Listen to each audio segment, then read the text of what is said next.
శివుడు ధ్యానం చేస్తుంటే అమ్మవారు అడిగిందిట, మీరు దేవుడే కదండి, మీరు ధ్యానం చేయడం అంటే, నాకంటే దేవుడు ఉన్నాడు వెరిదానా అన్నట్ట.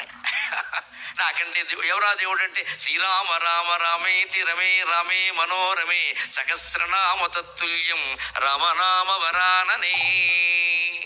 ఎంత ప్రాధాన్యం ఇచ్చారండి. సాక్షాత్ దేవుడైనటువంటి శివుడు మానవుడైన రాముడికి మానవత్వం అంత గొప్పది, సత్ప్రవర్తన అంత గొప్పది, త్యాగం అంత గొప్పది. అందుకే శివుడు రాముడిని ఆరాధించాడు.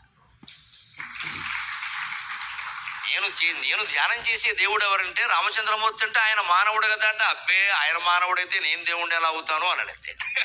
అలా ఉన్నాడు. లేకపోతే పొద్దున్న 10ంటికి పట్టాభిషేకం అని రాత్రి 10ంటికి వనవాసం అంటే రెండింటినీ సమానంగా తీసుకోగలిగిన వాడు ఎవడైనా ఉంటాడా సృష్టిలో? పార్వతి, శివజ్ఞానం అంటే అదే కదా, శివజ్ఞానం అంటే అదే కదా.